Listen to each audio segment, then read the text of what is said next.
Bonjour à tous, bienvenue dans cette nouvelle vidéo d'analyse technique journalière. Nous sommes aujourd'hui le mardi 19 décembre 2023 et nous allons effectuer un tour de table grâce au robot Vision de FBT Forex Basket Trading.com. Avant toute chose, je souhaiterais vous montrer comment obtenir le robot pendant 72 heures sur le site. Il vous suffit d'aller sur forexbaskettrading.com, entrer votre email, le numéro de compte, le code CAPTCHA, cliquez sur activer, télécharger le robot en version MT4 ou MT5 et vous allez en bénéficier pendant 72 heures. Vous allez recevoir un email avec une adresse email codée que vous allez pouvoir entrer dans le robot. Ici, une fois que vous l'aurez installé, il vous suffira de cliquer sur F7, d'entrer l'adresse email que vous avez reçue ici et cliquer sur OK et il sera actif pendant 72 heures pour vous permettre d'analyser les marchés en conditions réelles comme je vous le présente aujourd'hui. Alors commençons avec notre petit tour de table. Comme on peut le voir ici, nous entrons dans une période qui est importante, c'est la période de fin d'année. Il y a deux périodes assez importantes, c'est la période de fin d'année, début d'année et la période de août également qui est la période de vacances. Pourquoi? Parce que du fait que beaucoup de carry traders, beaucoup d'institutions ferment, pendant ces périodes de vacances, eh bien, le volume général tradé diminue. Et du fait que cette liquidité, c'est ce qu'on appelle la liquidité, diminue fortement, ben, il peut y avoir des volatilités incontrôlées où parfois les marchés sont très calmes. Donc il faut faire très attention à ces 2 dernières semaines qui sont généralement des périodes de pause où on va essayer de trop entrer dans les marchés. Alors, regardons un petit peu ce qui se passe ici grâce à l'indicateur Power. On voit déjà que la majorité des devises sont sideways, elles sont proches de zéro. Donc on a ici le dollar canadien, le franc suisse à 0, l'euro à 0,5, le sterling qui est à 1, le yen à 0 et le New Zealand à 0. Il y a simplement l'Australian dollar qui est à 1,5 et le dollar qui est à -3. Qu'est-ce que cela signifie? Du fait que toutes ces devises-là sont à 0 ou 0,5, nous n'allons pas avoir de tendance. Et donc ça nous montre déjà que les marchés ne sont pas intéressants. Mais on va quand même faire un petit tour de table. Et de toute manière, les seuls qui vont s'allumer, ça va être entre le dollar, entre le sterling et entre l'australienne qui sont au-dessus de 0,5 ou en dessous de -0,5. Faisons un petit tour du dollar pour voir ce qui se passe. Mais juste avant, on peut voir ici une confirmation très importante avec le matrix. Déjà, on a l'australienne et le dollar qui ont une symétrie parfaite. On peut voir qu'ils étaient forts et puis ensuite ils perdent de sa force ou perdent de sa faiblesse et puis ils s'approchent ici de 0. Ils se sont un petit peu écartés. Cette symétrie, elle est très importante. Elle vous montre que les marchés avaient de la volatilité et puis maintenant ils sont en train de se calmer ensemble. Et ce sont justement une confirmation grâce à ce matrix. Ce sont des confirmations qui nous montrent attention. Il vaut mieux rester en dehors des marchés lorsqu'on a ce genre de confirmation ici, où les marchés étaient bien écartés et d'un coup ils se rapprochent de la médiane qui est sideways. Et on va confirmer ça avec les graphiques. Donc comme on peut voir, l'Australian dollar, c'est l'une des seules paires ici qui sort vraiment du lot. On a l'Australienne à 1,5 et le dollar à -3. Donc les marchés ici, là, ils sont un peu sideways. Et d'un coup, on a cette explosion avec cette lock qui est absolument respectée. On a une nouvelle lock ici qui est absolument respectée. Vous voyez les prix qui viennent rebondir au niveau de l'ouverture. Cette nouvelle lock là qui est absolument respectée au millimètre près. Et la dernière lock là où les prix viennent rebondir encore une fois ici avec une GMT 7 qui vient de rebondir sur l'ouverture de la dernière lock. Donc en termes de tendance à court terme, on est très bon.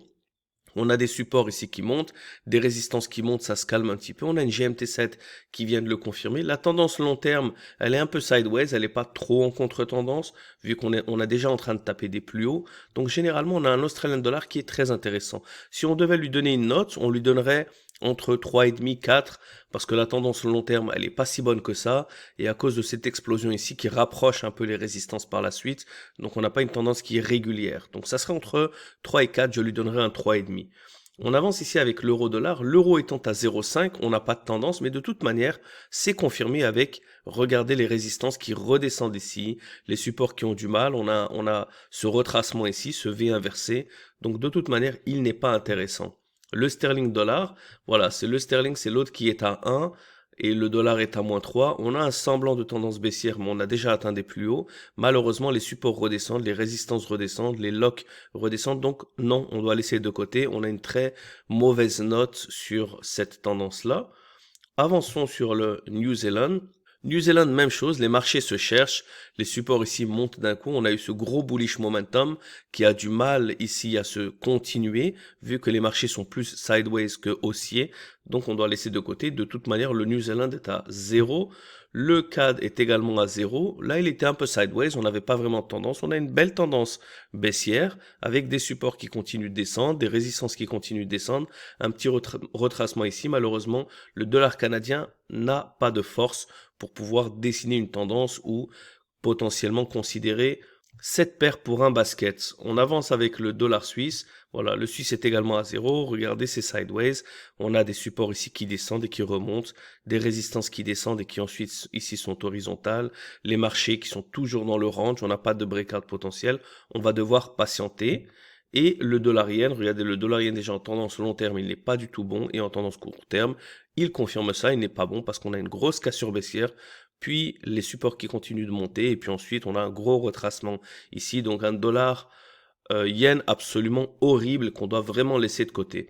Donc on retourne à une vue globale, et là comme on peut le voir, c'est toutes les différentes choses qui s'imbriquent un petit peu comme un puzzle ou comme un Rubik's Cube et qui vont faire du sens. On a premièrement une confirmation de l'indicateur Power que certaines devises ne sont pas intéressantes. Confirmation de l'indicateur Matrix qui nous confirme qu'elles sont en train de s'approcher de la médiane et c'est quelque chose qu'on ne veut pas. On veut des écarts et on veut que les marchés restent dans ces zones-là pendant un long moment pour nous confirmer qu'on a des bonnes tendances qui se continuent. Donc déjà on a une confirmation du Power puis du Matrix. Puis en regardant sur les graphiques, on voit directement que les marchés, les tendances ne sont pas bonnes, elles ont du mal à se continuer dans la durée, dans les jours, pour pouvoir nous donner des opportunités de breakout et de corrélation, de manière à ouvrir des baskets. Donc aujourd'hui, c'est un jour à vraiment rester de côté, à peaufiner son analyse. On pourrait par exemple regarder l'australienne très rapidement pour essayer de voir s'il y a quelque chose à analyser et voir si demain potentiellement ou jeudi, il y aurait des nouvelles opportunités. Regardons un petit peu ce qui se passe sur l'australienne. Regardez là par exemple, il est complètement sideways contre le CAS. Il est pas du tout intéressant. L'Australienne Suisse, voilà, comme vous pouvez le voir, ça monte, ça descend, c'est choppy, les marchés ont un peu du mal, mais ils sont pas si mauvais, parce que si ça se continue comme ça, par exemple, dans une tendance, et que l'Australienne continue à prendre de la force, il pourrait y avoir des opportunités, simplement qu'aujourd'hui, c'est pas bon du tout. Là, bon, on a déjà vu l'Australienne Yen qui est absolument horrible ici, regardez, ça... La tendance à long terme qui se retrace, puis les marchés sont dans un rectangle, et puis ensuite on a un renversement. Donc là, c'est des scénarios qu'on laisse de côté. L'Australian New Zealand, le plus rapide à voir, c'est vraiment de voir la tendance. Si cette tendance nous montre comme ça des retracements avec des supports et des résistances qui sont pas réguliers, ce n'est même pas la peine de voir le reste. La continuité des supports et des résistances, c'est ce qu'on appelle une tendance qui est healthy, qui est saine. Si la tendance est saine, on est capable de suivre. Si la tendance, elle n'est pas du tout saine, il y a des retracements, il y a des choppy, il faut généralement éviter. Regardez, ici par exemple, on a des supports qui montent. On l'avait déjà vu avec le dollar, d'accord? On a un support ici qui monte. On a des résistances qui montent, qui ont du mal mais qui montent. Donc déjà, on a quelque chose à voir.